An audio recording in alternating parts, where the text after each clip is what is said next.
Founder भी हैं। अस्सलाम वालेकुम। सर कैसे हैं आप? सर मुझे आप बताएंगे, जब हम सड़क पर जा रहे होते हैं, जो भी बाइक ड्राइव कर रहे हैं, बाइक राइड कर रहे हैं या बाईसाइकिल राइड कर रहे हैं, आप आपने जो चीज़ का इनिशिएटिव लिया है उस कंपनी के बारे में, या फिर हम कहते हैं किन चीज़ों के एहतियाती तदाबीर हमारे लिए बहुत ज़रूरी है?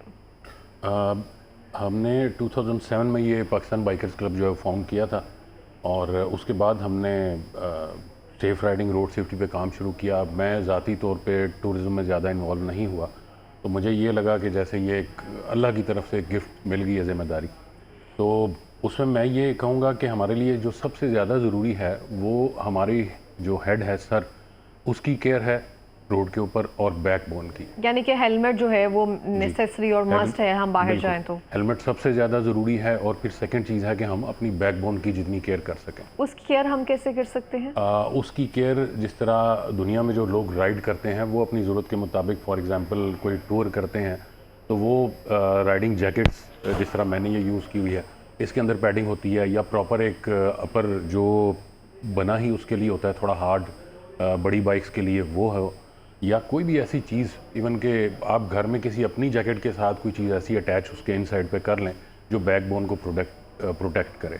ठीक है, अगर हम नॉर्मल सड़क पर बाइक चला रहे हैं तो भी ये पैडेड जैकेट या फिर जो भी जैकेट्स होती हैं वो ज़रूरी है वेयर करना? देखें, हम अगर एहतियात से चला रहे हैं, स्लो चला रहे हैं, बड़ा तरीके से, अच्छे तरीके से चला रहे हैं, लेकिन हमें किसी दूसरे का नहीं पता, हो सकता है मैं किसी वजह से ज़मीन पे गिर जाऊं और मेरी बैकबोन पे कोई दूसरी चीज़ हिट कर दे, खुदा ना खास्ता, बहुत बड़ी एक तो अगर खुदा ना खास्ता सर पे जो इंजरी होती है, मतलब 20 किलोमीटर से कम की स्पीड भी सर पे हेड इंजरी से डेथ कॉज करने के लिए इनफ है, सिर्फ 20 किलोमीटर की स्पीड। और जो सर पे अगर खुदा न खास्ता सख्त इंजरी हुई है तो ऑन स्पॉट डेथ हो सकती है, लेकिन बैकबोन की इंजरी में ना इंसान मरता है और ना जीता है, वो बोझ बन के रह जाता है। बिल्कुल इस तरह से है, और ये बहुत एक तरह से स्वेयर है जिस पे हमारे बैठने का, उठने का दारोमदार होता है। हाँ, तो उसकी हिफाजत तो एक तरह से मस्त है।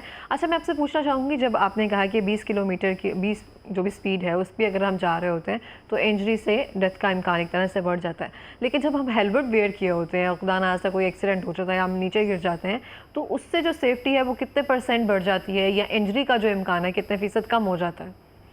देखें, अगर आपने हेलमेट अच्छा पहना है ना, तो इंजरी का इम्कान उसकी सेफ्टी की क्वालिटी के ऊपर है, और अगर वो बहुत अच्छा हेलमेट है तो खुदा न खास्ता अच्छी खासी इंजरी भी हो तो उसको वो बचा लेगा।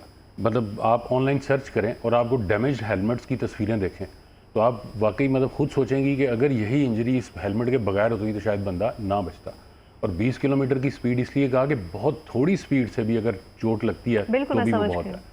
तो अगर आपने बहुत एक्सपेंसिव नहीं लेकिन एक रीज़नेबल हेलमेट पहना हुआ है और आम रोड पे चलाते हुए इंजरी होती है तो डेफिनेटली वो आपको बचाएगा। और लेकिन हम तो इस चीज़ से, मेरा नहीं ख्याल कि बाइक जो चलाते हैं वो हेलमेट खरीदते हुए इस बात का ख्याल रखते होंगे कि इसकी क्वालिटी क्या है, समथिंग। बहुत से कम लोग होते होंगे जो इस चीज़ को ख्याल रखते हो कि अंदर से पैडेड है, फोम लगा हुआ है, नहीं तो आप देखते होंगे सिग्नल्स वगैरह पे अब तो हर कोई हेलमेट लेकर बैठा हुआ है। जी, मैं जब ये अपना इसके ऊपर अवेयरनेस कैंपेन शुरू की तो मैं रिसर्च कर रहा था, तो उस वक्त था, मुझे कहीं से इंटरनेट पे इंफॉर्मेशन मिली कि एक हेलमेट अगर उसको कुछ भी नहीं होता तो 5 साल के बाद रिप्लेस कर लें। मतलब वो बाहर के थे जो बड़े महंगे हेलमेट होते हैं, और फिर जब तकरीबन 4-5 साल गुजर गए तो इसी चीज़ को गो के चीज़ें बेहतर हुई वहाँ पे बनते हुए, लेकिन वही एज 3 साल कर दी गई। और अगर आपके पास एक अच्छा हेलमेट है और किसी ऊंची जगह से वो गिरता है, आपको फील होता है कि ये अच्छा खासा गिर गया, तो उसको रिप्लेस कर लें। मतलब ये नॉर्मल चीज़ें हैं वहाँ पे बाहर की दुनिया में, और हम लोग, जैसे आपने कहा, हमें बिल्कुल अवेयरनेस है ही नहीं है। हम तो हेलमेट पहनते हैं इसलिए कि पुलिस वाला ना हमें रोके। Exactly, this is good point कि हम इसलिए पहनते हैं कि कोई दूसरा हमें चालान ना कर दे। ये नहीं देखते कि हमारी सेहत या हमारी ज़िंदगी के लिए सब इकदाम किए जा रहे होते हैं, तो उसके लिए हमें 4 पैसे भी अगर खर्च लिए जाएँ तो मेरा नहीं ख्याल कि इसमें कोई बुराई होती है। जी, और इसमें देखें, आपके प्रोग्राम की को यूज़ करते मैं सबसे ये शेयर करना चाहूँ कि हमारे यहाँ पे एक बहुत ज़्यादा लोग कहते हैं जी मुझे घुटन हो जाती है। मतलब ये एक एक्सक्यूज़ है उसका। मैंने आज तक कोई बंदा नहीं देखा कि उसने हेलमेट हमारे क्लब के अंदर पहना है जो पहले नहीं था पहनता और अब उसको कोई घुटन होती है।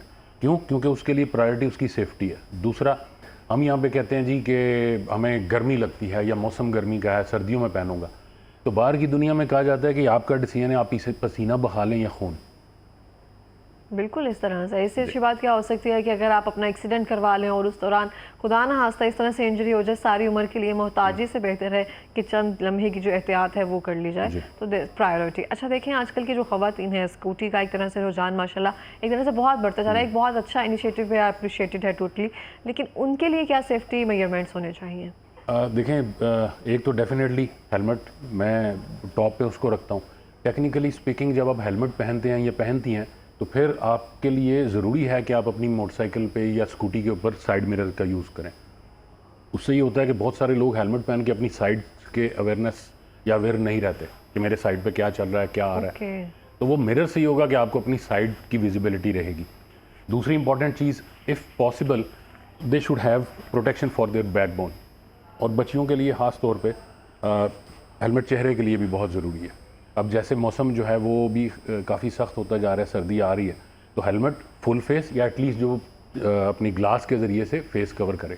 दूसरा, उसमें एक सब के लिए, मेल फीमेल सब के लिए, कि सर्दियों में राइड करते हुए कोशिश करें कि अपनी ये जो नेक है उसको ज़रूर चाहे किसी भी कपड़े से या जैसे नॉर्मली स्कार्फ हम यूज़ करते हैं उससे कवर करें। खास रीज़न? उसकी रीज़न ये कि आपकी बहुत सारी प्रॉब्लम्स लाइक फ्लू, गला खराब, फलां सारी चीज़ें ये इसी पार्ट से शुरू होती हैं।